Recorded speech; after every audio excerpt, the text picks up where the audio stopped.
first student we will be looking at is Max, whose family moved from Pakistan when he was 7 years old.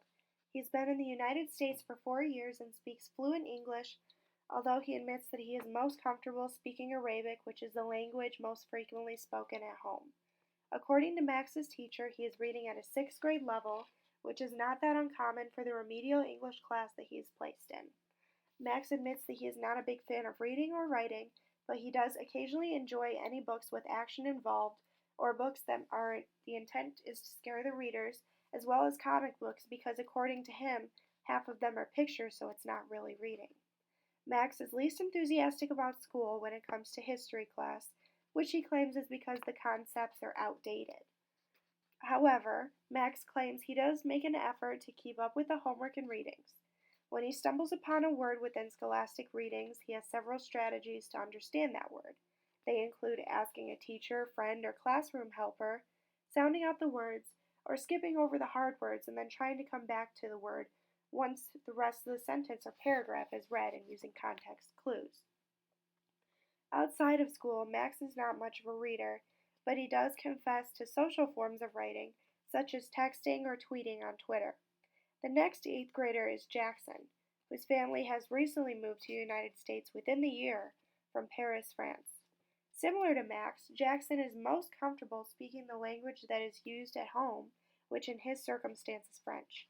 Jackson is currently reading below a fourth grade reading level, so his in-class texts are the teacher-selected books and typically contain introductory vocabulary words and are made up of 10 or 11 pages with pictures to coincide for him.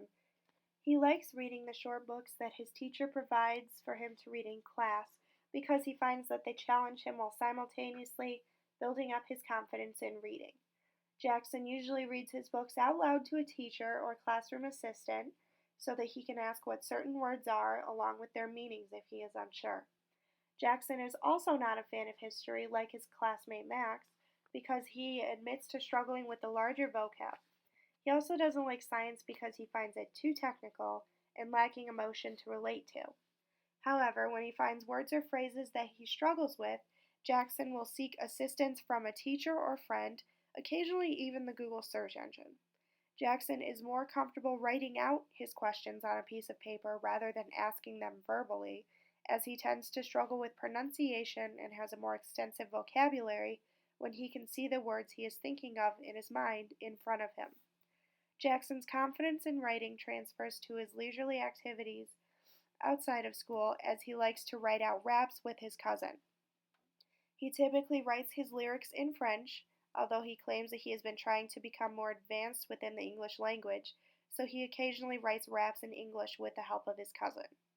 Both Max and Jackson label themselves as unsatisfactory readers, claiming that the language is too fast or very complicated compared to their home languages.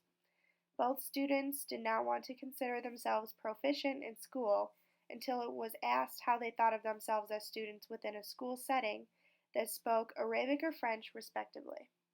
Immediately, both students gained excitement, confidently claiming that if school was taught in the languages they felt more comfortable in, they would excel in their classes as proficient readers or writers.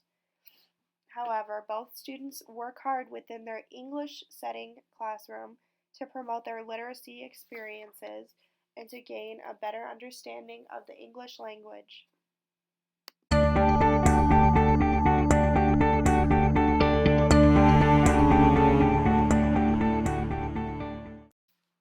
So far in my interactions with the students, Max and Jackson, I've been the teaching assistant that they've come to with questions for clarification on words or phrases in their stories that they weren't quite certain about.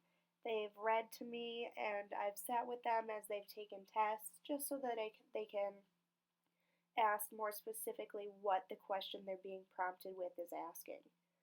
I'd like to think that from me and through the interviewing portion of this project, they have learned to consider their reading and writing experiences in a positive viewpoint, just in the way that I proposition them that although they might be struggling in English language as readers and writers, they excel in their native languages, so that they should consider themselves to be more successful than how they actually currently view themselves. I would love to continue working with them just because it's great to see how hard they are pushing themselves to become better learners. They've taught me more about the process of learning and how much effort that needs to be put in for some students than any of my other teaching experiences so far.